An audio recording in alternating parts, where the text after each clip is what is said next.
This is a bit of an update to a video I did before. As photographers, as videographers, as much as I hate that term, there's nothing really else to describe it, content creators if you will, I think we're constantly perfecting our gear, not necessarily in terms of buying new lenses, but in terms of using lenses for specific purposes. We're perfecting the gear that we use in a way that's unique to us. So I want to tell you now about the best lenses that I think are out there for the Sony A7 III, which are the ones that I use, and how it is that I use them. Every lens you own should have a purpose and it should earn its right to be in your bag. You shouldn't just be carrying around lenses just for the sake of owning them. It makes no sense. I research a lot before I purchase a lens. Lenses aren't cheap and you need to make sure what you're getting is going to be an exact fit for yourself for how you're going to use it. There's a lot of money being spent and you want to make sure it's perfect basically. You don't need the most expensive lenses out there. You need the lenses that are going to get the job done while looking great for the cheapest price. There are ones out there that can do all that, which is why I use them, and that's why I'm talking about them. A little bit about me, I shoot YouTube videos like this. I do little short films for myself that I often put on here. I shoot a lot of combat sports, Muay Thai, MMA, that kind of thing. Corporate videos and some real estate work as well, and all of this is for both photo and for video. If you shoot anything like I do yourself a favor and save some money, which is what I'm trying to help you do in this video. So let's get straight into it and talk about the first lens. The Sony 1635 f4, not the f2.8. This lens can be used for many different things. My main purpose for it right now is real estate, both photo and for video. The 16mm focal length on this, on full frame on the A7 III, is absolutely perfect for real estate. Shooting real estate, you need super wide, you need to make spaces look as big as possible. With something like a 16, it's going to allow you to do that. If you use a 24, it's not really going to give you that big open wide look. Things are going to look very true to how they look to your eye, which when you walk into a room might look quite small. 16, it's gonna make it look bigger. I'll be honest, I don't really use the 1635 f4 past 16 much anymore, and there's a reason for that. I have another lens that I use instead, which I'll talk about in a bit.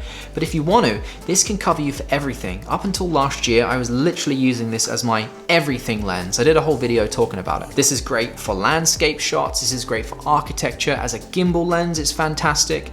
You really can use this for everything and anything you want. If you want to vlog with this lens, again, really nice. 16 is super wide, makes things look big, makes things look dramatic. 1635 is a great everything all-round lens. So the negatives of this lens, f4 is going to be the biggest thing that stands out to people. It's not going to have bokeh. f4 has never been a problem for me. If you get nice and close to your subject, background's still going to be out of focus. It's just the way things work. Low light might be a concern for some people at f4, but trust in your A7 III's abilities to be able to shoot in low light environments. You can crank that ISO up to 10,000 easily and not have any issues with significant noise. That image at 10,000 is still going to be completely usable. If you're shooting photos, shooting raw, you have even more to play with after the fact. The extra money to get the 2.8 GM is substantial. The GM is $2,100, this is $1,300. That's a big difference in money. You can utilize that money to buy a different lens. Honestly, unless you shoot everything in low light environments, just get the f4 version. You will be very happy with this. Now there is a lens that did come out recently, the Tamron 17-28 f2.8.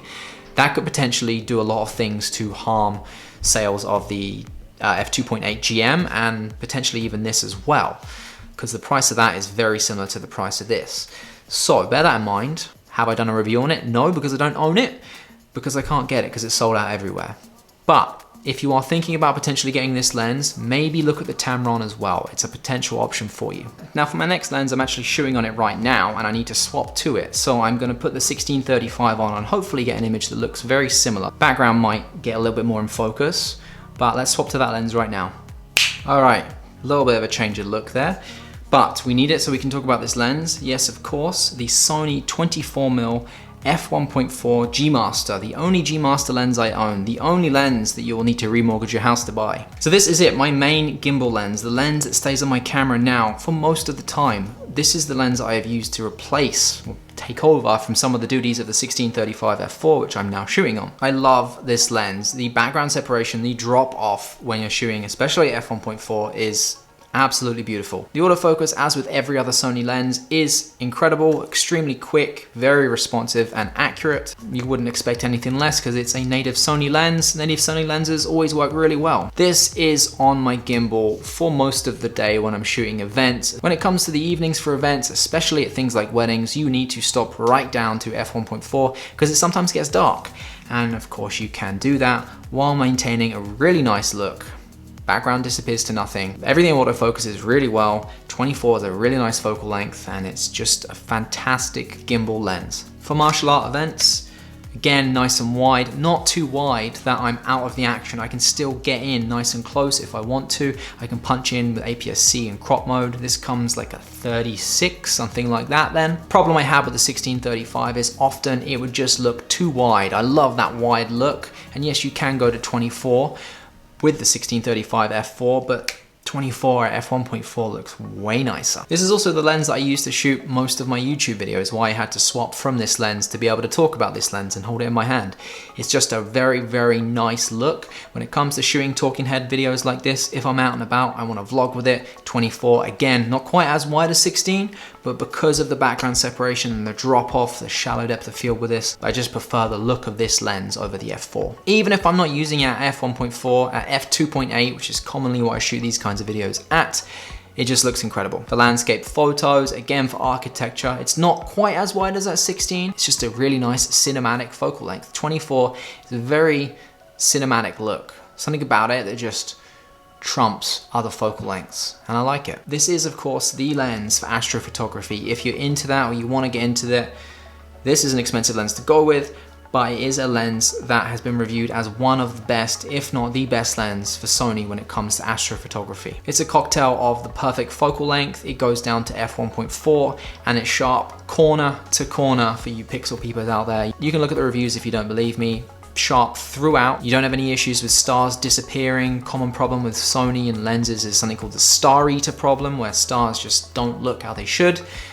Don't get that problem with this lens. If you can't tell, this is probably my favorite lens I own. And yes, it's a G Master, yes, it's expensive, but it's the only G Master that's out there. So the only actually 24 that's out there that really does everything that it can do. There is a Sigma 24 f1.4 out there, but it's huge. If you're not aware of it, it's huge, it's big, it's heavy. This is a tiny and compact lens. If you're thinking about buying it, just buy it. You will not regret it in any way. The only bad thing, the challenge, I guess, will be finding it in stock. You can't get it anywhere. It's out of stock everywhere. I got this back in February. Luckily, Amazon had a couple in stock. It's still out of stock, and we're what, August now? And this lens nearly came out a year ago and you still can't buy it. If that doesn't tell you how good it is, then I don't know what does. All right, let's swap back to this lens now as I'm done talking about it and I wanna get that look again. Okay, we're back to 24 G Master. Good lens. Next up, the Sony 55 f1.8, a little bit of an older lens, but still hugely used and very, very well reviewed. An extremely sharp lens. If you haven't seen the whole review I did on this lens before, I'll put that up there. So this is a seriously sharp lens, which instantly makes it great for portraits. You want that eye nice and sharp. That's the lens. A very natural focal length as well. 55, very close to 50. And I'm sure you've all heard of the nifty 50. It's the lens that people typically get when they first get their DSLR or mirrorless camera. They're normally cheaper lenses. Sony does make a 50, but any research on that and you'll see it's not the greatest lens in the world, and the 55 hugely trumps that. So this is a very natural looking focal length, which means you can kind of use it for everything. If you're in any space where you can move forwards and backwards, because it's a prime, it doesn't have zoom, then you're gonna be able to use this lens for that situation. B-roll, if you're shooting weddings, little details, for portraits at weddings, for letter readings, anything that you wanna shoot, if you can move around, great lens for it. For interviews, for corporate style things, things where you're filming people, even for stuff like this, if you want that 55 prime look, it's a great lens for it. Super sharp, blow out your background to f1.8. You know when you see an image and you're just happy with how it looks?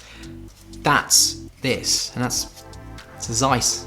I mean, what more do you really need to know? It's not a zoom, but if you own primes, you know why you own primes. Zooms are good for convenience, primes are good for that look, that prime look that you just can't get with a zoom. Sorry about the light if it keeps changing. The sun is there, well, I'm inside, it's outside, and I don't have a remote for the sun. I've got a remote for this light, and it looks nice when it goes down, like this. When it glares through, not so much. I have actually used this on a gimbal before as well. It's nice and light, so it balances very easy on pretty much any gimbal. It's a tiny lens in case you've never seen it before. Very, very small there. Different to what you'd normally shoot on a gimbal. You normally get wide.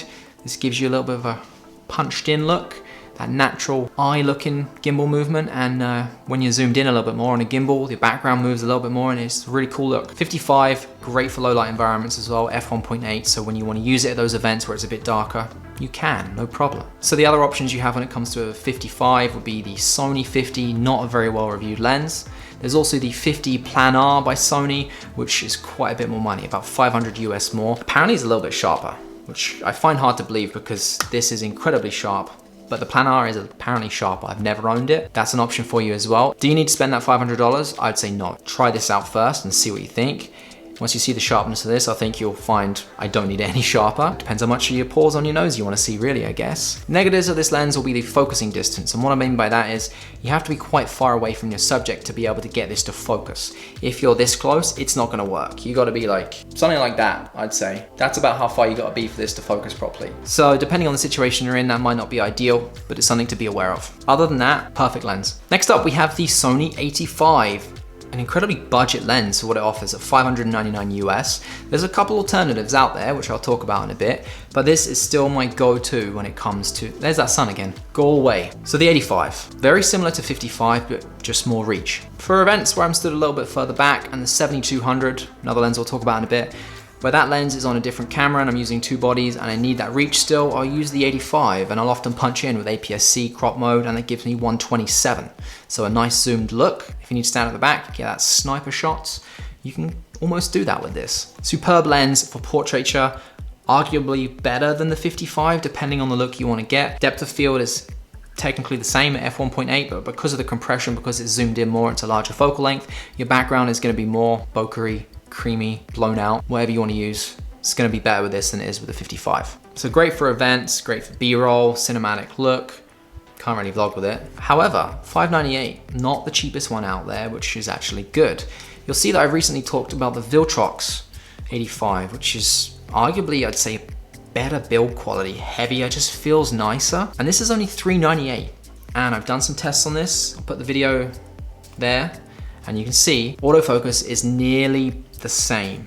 It's quite incredible that Viltrox has managed to do what they've done with this and get it to nearly the same quality as the Sony. You might get some pixel peepers out there that disagree, but I think this is nearly as good as the Sony 85 f1.8. I'll let you be the judge, but I quite like the look of this and I feel like the weight of this and the build quality of this is actually a little bit better than the Sony. So if you're on a budget and you're looking for an 85, don't write this off. This is a good option for you. It's amazing that a third-party company like Viltrox can do what they can do and get this as close to the Sony as they've managed to do. Good job, Viltrox. Back to the Sony one more time. One big, it's not really a big issue, but an issue that sometimes I wish this had OIS, so optical image stabilization, built into it. I know the Sony has IBIS, but when you have OIS and IBIS built in together, it's very smooth. If you're zoomed in, you get no shake at all. With this, I will often find the shake is a lot more noticeable than it would be if you're using the 55, which also doesn't have OIS, but that's because it's zoomed in more. It's going to be more apparent. So bear that in mind. If you're zoomed in, you're not on a tripod, you're not on a monopod and you're shooting video, you might get some shake, which might make your shot unusable. Another comparable lens to this would be the Sony 85GM f1.4. That is $1,800. Nearly, no, more than 3 times the cost of this. Is it worth 3 times the cost? Absolutely not. There's a ton of reviews on there, a ton of research that people have done, and sometimes it's really hard to tell the difference. There's also the Zeiss Batis, which is about $400 more than this. Again, people have done tests and you really can't tell the difference that much. 85 f1.8 is going to be one that you would want to consider over those lenses, maybe even the Viltrox. And then finally, the 70-200 f4, a lens I'm starting to use a lot more and more for both photo and for video. F4, you're probably thinking, terrible low light, terrible bokeh. No, don't think that way, not the case. 70-200 gives you a lot of compression. Compression equals more bokeh. Here's an example for you. Hard to believe that that's taken at f4. And with the low light, shooting on an A7 III, it's why you're watching this video, you can crank the ISO again. Go up to 10,000 if you need to. You can have very, very little noise. It's going to be a completely usable image. The autofocus, because it's Sony, is incredible. Very useful for a ton of different things. It's standing at the back, again, out the way. You can zoom right in, get any shots that you want to get. Fantastic lens for portraits. I'm using this a lot for portraits recently and I really like it. You can rely on the autofocus to just do its thing. You zoom into what you want it to get, and it's great for that. Perfect for other events where I want to get a variety of looks. I want to get that 70, but I also need to go right into 200 and get that close-up look. Really great for combat sport events, to be honest with you. You can get 2 different styles of shots and quickly go between the 2, and even when you're jumping in with the zoom, I quite like that look as well for that fast-paced movement. You can really get into the action if you need to, and the best thing about it is the autofocus is instant. So if you are going from 70 to 200, it's picking up your focus no problem. If you've been to any event, you've seen a white lens on a camera, chances are it's probably a 70-200. Could be a Canon camera, could be a Sony camera, but if it's white, it's probably the 70-200. It may be the f2.8 version, and there is an f2.8 version of that, but it's $2,600 US. This is $1,500 US. It's $1,100. You can go and buy any of the other lenses I talked about, apart from the 24, for that cost. Save the money and just get one of the other lenses. This does, of course, have OIS in it as well. So remember how I was just talking about how the 85 doesn't have that in that? This does. So when you zoom in, if you turn it off, you can see the difference of it. It's shaky. If you turn it on, it just becomes smooth, like you're on a gimbal, and it works so well with the IBIS and the A7 III. If you can't tell, I quite like this lens. And if you want to go really crazy and get some Michael Bay-esque shots, you can balance this on some gimbals with the A7 III and get some very interesting, familiar looking shots that you probably would have seen in some Hollywood movies before. You can really use this for a lot more than you think you can.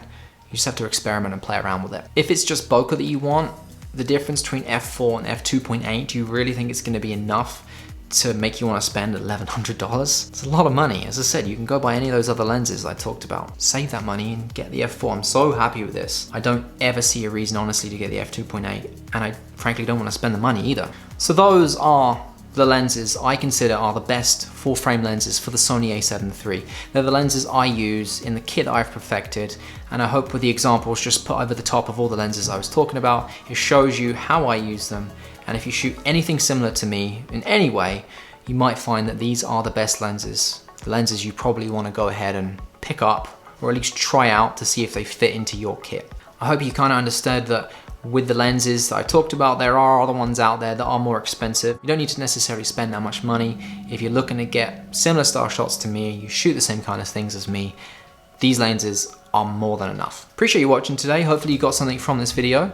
Hopefully you take something away. Write down below what lenses you use for your A7 III. I'm very interested to know what your favorite lens is, or if there's a lens you're thinking of getting. Pretty sure you're all gonna say the Tamron 1728, but let's see. That's that. Buttons down below, you know what to do. I'm not gonna force you. I'll see you guys in the next one.